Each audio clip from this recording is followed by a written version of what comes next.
శ్రీనివాస్ చౌదరి గారు ప్లాన్ ఎలా ఉండబోతోంది? ప్రధానంగా మీకు ఉన్న కీలకమైన ప్రాధాన్యత అంశాల్లో రాజధాని ఒకటి. 2.5 ఏళ్లలో ఖచ్చితంగా కంప్లీట్ చేస్తామంటున్నారు. ఫీజిబిలిటీ అవుతుందా? కేంద్ర సాయం అవన్నీ కూడా చాలా ముడిపడి ఉన్న అంశాలు కదా, మీ అంచనా ఏంటి సార్? తప్పకుండా సతీష్ గారు, మొదట మీకు టంటీ ప్రేక్షకులకి ప్యానెల్లో ఉన్న వైఎస్ఆర్సీపీ ఎమ్మెల్యే చంద్రశేఖర్ గారికి నమస్కారం. నమస్తే అండి. ఈరోజు రాష్ట్రంలో ప్రజలు ఒక రకమైన అంటే ఐశ్వర్యానికి గురయ్యి 5 ఏళ్లలో ఇబ్బంది పడుతుంది. కానీ రాష్ట్ర క్యాపిటల్ లేకపోవడం అనేది పెద్ద మైనస్ గా, దాంతో ప్రజలందరూ కూడా 5 కోట్ల ఆంధ్ర రాష్ట్ర ప్రజలకి రాజధాని లేదనే ఫీలింగ్, ఇన్నర్ ఫీలింగ్ అనేది ఒకసారిగా రేపు మొన్న ఎలక్షన్ లో బయటకు. సో వాళ్ళ ఏ ఆలోచనతో అయితే ఈ రోజు అత్యధిక మెజారిటీ మనం గెలిపించారు, ఆ కళను నెరవేర్చాల్సిన బాధ్యత తెలుగుదేశం పార్టీ మీద ఉంది. కాబట్టి గతంలో ఏంటంటే 3 రాజధానులని, 4 రాజధానులని, 1 రాజధాని, న్యాయ రాజధాని ఏదో చెప్పారు, అటకెక్కిచ్చేశారు. పూర్తి స్థాయిలో రాజధాని విధ్వంసం చేశారు. పైగా రాజధానిలో ఉన్నటువంటి భవనాలు శ్మశానం అన్నారు. అక్కడ సీటెడ్ రోడ్ లో ఉన్న గొల్లని, ఇసుకను కూడా దొంగతనం దోసుకొని వెళ్ళిపోయారు. ఎలక్ట్రానిక్ పైపులు, పోల్స్, ఐరన్ మెటీరియల్స్ కూడా అన్ని దొంగతనం చేసే సంఘటన గతంలో మనం ప్రచార మాధ్యమాల్లో చూసాం. ఇంత దుర్మార్గంగా రాజధానిలో కేటాయించిన ఆ భవనం సంబంధించిన అంశాలు లేదంటే మెటీరియల్స్ కూడా దొంగతనం జరుగుతుంటే కూడా కనీసం ప్రభుత్వం, అంటే అది ప్రభుత్వం ఆస్తి సార్, ప్రజల ఆస్తి, దాన్ని కూడా ఆపలేని చేతగాని ప్రభుత్వం ప్రజలు ఇసుకున్నారు. అలాగే ఏదైతే ప్రభుత్వాన్ని నమ్మి 33,000 ఎకరాలు ఇచ్చారు రైతులకు కౌలు గాని, వాళ్ళు ఆ అమరావతి నిర్మించాలనుకున్న నవనగరాలు గాని ఏ రకమైన అంశం లేకుండా R5 జోన్ లో దుర్మార్గంగా, అంటే రియల్ ఎస్టేట్ సంస్థగా మార్చేసి R5 జోన్ లో ఉన్న ఇండస్ట్రియల్ జోన్ ని పేదలకు ఇళ్ల పట్టాలు ఇవ్వాలని కూడా కుట్ర చేసి అక్కడ పాలకలేసి ఆ విధ్వంసానికి పాల్పడ్డారు. గతంలో పైన అమ్మవారు కిందకి అమ్మవారు అని చెప్పి అబద్ధాలు చెప్పారు. రాజధాని లేదు మనకని చెప్పారు, లేదు 3 రాజధానులు కడతామని చెప్పారు. ఇవన్నీ కూడా ప్రజలు విసిగిపోయారు. అందుకే వాళ్ళకి ఇవ్వాల్సిన తీర్పు వాళ్ళకి ఇచ్చేశారు. ఇప్పుడు మా మీద వాళ్ళు 150 కోటికే గర్వీగిన వాళ్ళు మాకు 164 ఇచ్చారు. మేము ఒళ్ళు భద్రంగా పెట్టుకొని అసలు ఏ ఆశయం కోసం మాకు తీర్పిచ్చారో వాళ్ళకి సేవలుగా పనిచేస్తాం, సేవకులుగానే పనిచేస్తాం.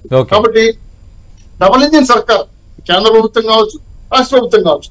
కేంద్రంలో మా అవసరం ఉంది, రాష్ట్రంలో ప్రజలకి మా అవసరం పార్టీ ప్రజలకు ఉంది. కాబట్టి రెండింటిని ఉపయోగించుకొని నేను గతంలో మీ డిబేట్లో చెప్పాను, 3 ఏళ్లలో అమరావతి పూర్తి చేస్తాం, 2 ఏళ్లలో పోలవరం పూర్తి చేస్తామని చెప్పి. ఇంకా 2 సంవత్సరాలు ఉన్నారు, దాన్ని కూడా నేను కనట్లేదు. కానీ 3 years అయితే ఖచ్చితంగా పడుతుంది. 3 ఏళ్లలో అమరావతి పూర్తి చేయడానికి 100% ప్రణాళికలు సిద్ధమయ్యాయి. తగ్గట్టుగా దాని కూడా ఇన్ఫ్రాస్ట్రక్చర్ మొదలైంది. అసలు బాబు గారు ప్రమాణ స్వీకారం చేయకముందే అమరావతి దగదగలు మీరే చూశారు.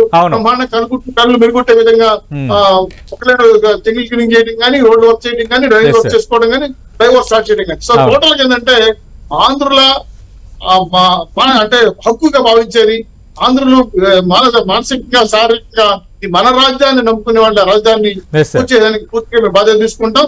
సక్సెస్ఫుల్ ఆఫ్ కి 100% సాటిస్ఫై చేసి ప్రజల యొక్క మన్నలు పొందుతామని మీద పూర్తిగా హామీ ఇస్తున్నాం సార్. సతీష్ లేదనేది మాత్రం కనపడుతుంది. శ్రీనివాస్ చౌదరి గారు, సతీష్ గారు, చంద్రశేఖర్ గారు నాకు బాగా తెలుసు. వాళ్ళకి మరొకసారి ఇంత కుట్టమి వేవ్ లో కూడా విజయం సాధించారంటే congratulations. Thank you so much sir. అంటే అన్నప్రసాదం రాజు అవకాశం చెప్తున్నారు, నాకు ఆశ్చర్యం. ప్రభుత్వం అధికారంలోకి వచ్చింది, ఆదివారం సోమవారం కంటిన్యూ ఛార్జీలు తీసుకున్నారు మంత్రులు. సో మేము బాధ్యతాయుతమైన ప్రతిపక్షం కాకపోయినా మేము మంచి సలహాలు సూచనలు ఇస్తాం. ఆయుధాన్ని కట్టని చెప్తే హర్షిస్తాం. 5 ఏళ్లలో భూములు కొనేశారు, తల్లిదండ్రులు తినేశారు అంటే 5 ఏళ్లలో మీరేం చేశారండి? పట్టుకోవచ్చు కదా, మీరే కదా పోలీసులు, మీ అధికారులు కదా చేతులు ఉన్నారు కదా. ఆయుధాలు అన్ని జరుగుతుంటే మీరు ఆ భూములు అక్రమంగా తీసేసుకోంటే పట్టుకోండొచ్చు కదా. మరి మీరు ఇప్పుడు మాట్లాడుతుంటే ఆశ్చర్యమైన విషయాలు కదండి. అప్పుడు చేయలేని పని ఇప్పుడు చేస్తారా? రెండో విషయం ఏంటంటే రాజధాని పైన అనేక రకాల చెరువుల పనులు కథలు రాశారు. రాజధాని కాదు, అది అమరావతి కులానికి సంబంధించింది అని తప్పుడు వాదనని జనం తీర్మానించారు, మ్యాండేట్ ఇచ్చారు. ఇప్పుడు మా చంద్రశేఖర్ గారు చెప్పినట్టు పేదలకు ఇళ్ళు ఎక్కడ ఇస్తారంటే, సార్ మీరు ఎక్కడ ఇల్లు ఇవ్వాలో అక్కడ ఇస్తారు, ఇండస్ట్రియల్ ఏరియాలు ఇల్లు ఇవ్వరు. R5 జోన్ లో స్మాల్ స్కేల్ ఇండస్ట్రీస్ కేటాయించిన నవనగరాల్లో భాగంగా ఒక ప్లేస్. రాజధానిని విధ్వంసం చేయాలని జగన్మోహన్ రెడ్డి కుట్రలో భాగంగా చేసింది. శిలాపలకం వేసి రాయలసీమలో కడప, నెల్లూరు జిల్లాలను తీసుకెళ్ళి, చిత్తూరు జిల్లాను తీసుకెళ్ళి అక్కడ వాళ్ళకి పట్టాలు ఇస్తామని చేసిన కుట్ర. దాన్ని మేము అడ్డుకున్నాం. అది ప్రభుత్వం ఓకే, ఇంకోటి కూడా ఓకే. ఇప్పుడు మేమేం చేస్తామంటే నవనగరాల్లో పేదవాళ్ళకి ప్రజలకు ఎక్కడ ఇవ్వాలో R7 జోన్ లో వాళ్ళకి అవకాశాలు. సో మేము అక్కడ మీరు సెంటు భూమి కదా సార్ మేము ఇచ్చేది, మీ సెంటు భూమి మాత్రం మేము 3 సెంట్లు భూమి ఇస్తాం, బ్రహ్మాండంగా ఇల్లు కట్టిస్తాం, మీకు కళ్ళు చెదిరిమీదగా చూపిస్తాం. అంతేగాని మీలాగా తాయిలాలో ఆవ భూములో, మునిపే భూములో, ముంపు భూములో, చెరువు భూములో, కొండ మీద రాళ్ళు మేము ఖచ్చితంగా 100% వాళ్ళు ఏదైతే కోరుకున్నారో అది ఇస్తాము. మీరు కూడా మీరు ఇంత జరిగినా కూడా మీరు అదే మళ్ళీ పాత చింతకాయ పచ్చ వల్లించకుండా మేము ప్రతిపక్ష పాత్ర పోషించే శక్తి మాకు లేకపోయినా నిర్ణయాత్మకమైన సూచనలు ఇస్తాము, ప్రభుత్వానికి అండగా నిలబడతాము, మంచి చేయండి. ఇప్పుడు మీ జగన్మోహన్ రెడ్డి గారు 5 సంవత్సరాలు జగన్ సీఎం గారు బాబు గారు పెట్టారు, చాలా మంది దర్శించారు. మంచి కార్యక్రమం చేయండి, మంచి కార్యక్రమాన్ని మీరు సంబంధించి మీరు చెడు చేస్తే ప్రశ్నించండి, ఆన్సర్బుల్ చేస్తారు. ప్రతిపక్షంగా స్పర్శించే హక్కు మీకు ఉండదు. ఇలాగ మీరు నోట్ పూసేము, వాటి నోటీసులు లేవు, అదే విధంగా అరెస్ట్ చేయము, మాకు మా ఆలోచన లేవు. మేము కక్షాధిపత్యం పాటుపడడం అని మా నాయకులు చెప్పేశారు. మాకు మ్యాండేట్ ఇచ్చింది ఏంటంటే రాష్ట్ర అభివృద్ధి, సంక్షేమానికి పుట్టిన తెలుగుదేశం పార్టీ. వీళ్ళు సంక్షేమాలు వేసేదండి, ఎప్పుడు తెలుగుదేశం పార్టీ ఎప్పుడు వేస్తా ఉంది, వాడి నుంచే పుట్టింది. కాబట్టి ఆ సంక్షేమం కొనసాగిస్తాం, అభివృద్ధి కొనసాగిస్తాం, రాష్ట్ర అమరావతి పోలవరాన్ని పూర్తి చేస్తాం. రాష్ట్ర ప్రజలు ఏ ఆశయం కోసం అయితే మాకు గెలిపిన అనూహ్యమైన గెలిపించారో వాళ్ళ కళలు నెరవేరుస్తాం. మళ్ళీ మేము గెలుస్తాం. ఇదే రోజు చెప్తున్నాం, మళ్ళా చంద్రశేఖర్ గారు చెప్తున్నా మాట. ఎందుకంటే వైఎస్ఆర్ సభ ఉంటుందా, రేపు 4 నెలల తర్వాత కూర్చేస్తారు, నాకు నేనే జ్యోతిష్ చెప్పదలుచుకోవాలా. కాకపోతే ఏంటంటే రాష్ట్ర వ్యాప్తంగా వస్తున్న ప్రజల మార్పుని కోరుకున్నారు. ఆ మార్పు కుటుంబైపు వచ్చింది. కాబట్టి ఏ మార్పు అయితే కోరుకున్నారో అది ఖచ్చితంగా చేసి తీరుతాం. దానికి ఎన్ని అడ్డంకులు వచ్చినా, ఎవరి అడ్డపడినా కూడా అమరావతి విషయం కావచ్చు, పేదలకు ఇల్లు కావచ్చు, అభివృద్ధి కావచ్చు, సంక్షేమం కావచ్చు, అన్నిటి విషయాలు ఏవైతే మేము ఎన్నికల ప్రణాళికలు చెప్పాము, మీరు చెప్పాడు పురాణం, బైబుల్ అన్ని మేము చెప్పదలుచుకోవాలి. ఏ ప్రజలకు 4 మేనిఫెస్టో ఇచ్చాం, ఇప్పుడు కూడా ఉంటుంది. గతంలో లేదని కూడా ఆనందం చేశారు, ఇప్పుడు చూడండి. మేము దాని ప్రకారం కట్టుబడి పనిచేస్తాం. విమర్శనాత్మకమైన నిర్ణయాత్మకమైన అంశాలు సూచిస్తే ఒక ఎమ్మెల్యేగా ఎదిగారు, నాకు చాలా హ్యాపీ. ఎందుకంటే నాతో కూడా చాలా డిబేట్లు పాల్గొన్నారు చంద్రశేఖర్ గారు. వ్యక్తిగతంగా నాకు చాలా అభిమానం ఉంది ఆయన మీద. అభివృద్ధి కూడా తెలియజేస్తున్నాను. మంచి లీడర్ ఎదిగి భవిష్యత్తులో ప్రతిపక్ష పాత్రకి ఉపయోగకరమైన అంశాలు ఇస్తారని కూడా మీ ద్వారా నేను రిక్వెస్ట్ చేస్తున్నాను.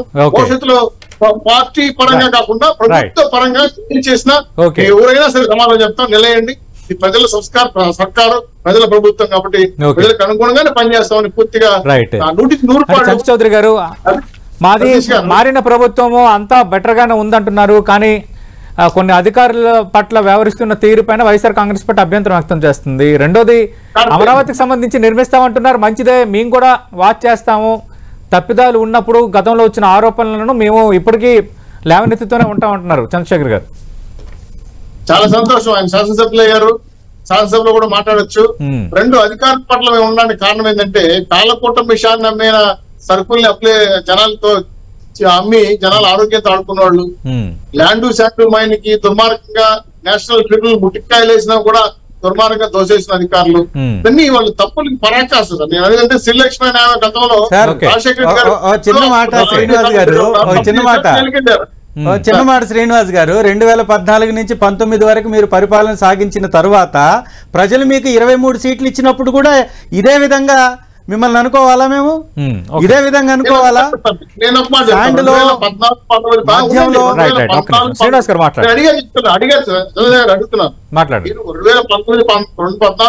పరిపాలన అడిగారు కాబట్టి చెప్తున్నా. ఒకే మాట, రాష్ట్రంలో రాజశేఖర రెడ్డి పరిపాలన చూసి ఇంతకన్నా బ్రహ్మాండంగా చేస్తారని ఒక ఛాన్స్ అడిగిన దానికి మమ్మల్ని మేము చేసిన కానీ ఇంకా ఫాస్ట్ చేస్తారు జనం నమ్మారు. ఆ నమ్మకాన్ని మీకు ఇచ్చారు 150 సీట్లు. దాన్ని నిలబెట్టుకున్నారా ఆ తర్వాత విషయం. ఇప్పుడు ఆ రోజు జరిగిన పరిపాలన మేము బ్రహ్మాండంగా చేసాం, జనం అభివృద్ధినే చూశారు. కాకపోతే మీరు సంక్షేమం కోసం చెప్పారు. రెండో విషయం కూడా ఏంటంటే మీరు ఇంకా రాజశేఖర్ కన్నా బ్రహ్మాండంగా పరిపాలన చేశారు, నమ్మారు కాబట్టి ఓట్లేశారు. ఒక ఛాన్స్ అయిపోయింది, ఖర్చు అయితే కూడా అయిపోయింది. ఇప్పుడు మేము మీ ద్వారా నేను మీకు సవాల్ చెప్తున్నాను, 2029 ఇవన్నీ చేసే ఎన్నికలకు వస్తాం. ఖచ్చితంగా డంప్సెట్ మెజారిటీ 2029 మళ్ళీ ప్రభుత్వ అధికారులకు వస్తుంది. ఆ నమ్మకం మాకు. ఓకే, హలో శ్రీనివాస్ చౌదరి గారు చెప్తున్నా, అమరావతి ప్రజల రాజధాని, ఆంధ్ర రాష్ట్ర ప్రజల రాజధాని చంద్రశేఖర్ గారిది, నాటి నీతి సతీష్ గారిది, ఒక్క పార్టీది కాదు. మళ్ళీ మీరు అదే తప్పుడు పని చేస్తే 11 సీట్లు కాస్త అవకాశం ఉంది. కాబట్టి